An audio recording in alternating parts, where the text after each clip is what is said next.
So, today we're going to talk about chilies and porridge, curated and edited by Meeta Kapoor. It features 23 essays written by prominent Indian writers, all around their memories of food. Many of the contributors are familiar names, perhaps the most popular being Rocky and Mayur. Millennials, you know what I'm talking about. You would remember watching Highway on My Plate.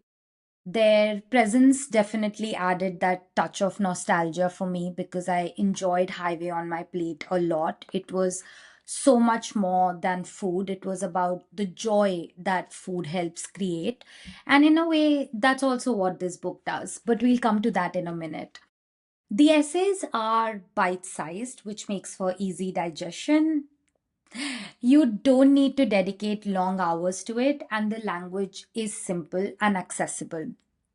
I'm actually going to read a small extract from the introduction that Neeta herself has written, and it goes: The dusty playground of a Delhi colony, a makeshift cricket pitch, a bowl of porridge made for breakfast, friendships over food experiences, slow cooking, the collective hypochondria of a community over food, walking through vegetable markets, the slurring over swigs of mahua, changing landscapes of street food, food iconography, food as a celebration of a life passed by, chefs preferring to cook over studying calculus, the poetry of fresh, warm stories.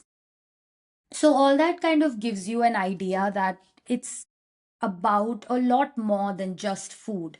There are no recipes in the book, so it's not that type of food writing.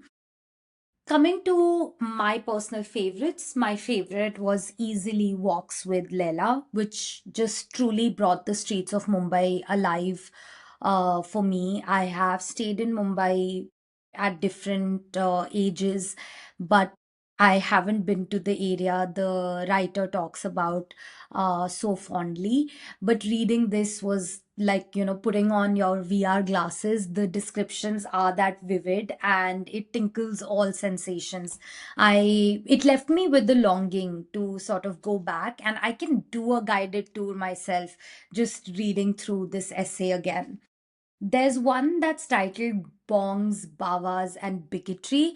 I did enjoy the title more than the essay itself, but it's about growing up as a Parsi in Kolkata and what kind of fusion happens to the food when one does that. Of course, I knew about Parsis in Mumbai, and we all have seen those stereotypes of them out there, but reading this was also quite interesting. Another favorite was Things I Will Put in My Mouth. It sees the whole veg non veg debate through a slightly different lens. Or actually, it's about how the author is reconciling with the fact that he's a non veg or an omnivore, as he puts it. He prefers using that term over non veg, and how he's reconciling with that in the Indian landscape where veg food is being seen as the epitome, and non veg food is being frowned upon. And spoiler alert, he loves his meat. The essay Inheritance had a deep resonance.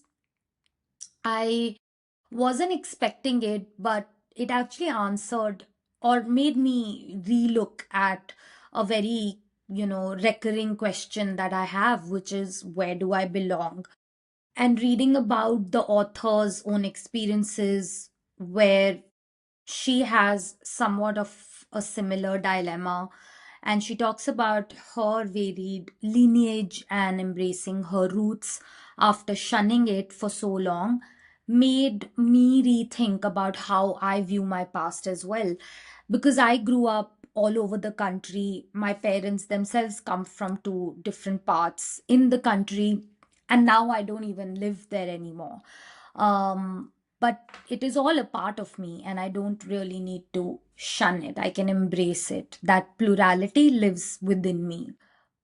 The book is a compilation of many such essays written with a lot of heart. Not all of them land though. My least favorite was Floyd's Canteen and a journey through the world of slow cooking. The first one came across as self promotion, and hence the writing felt inauthentic. And the second one was just preachy. But all in all, it's a decent read. A bite sized format makes it perfect for someone who just wants to dip in without committing to longer stretches.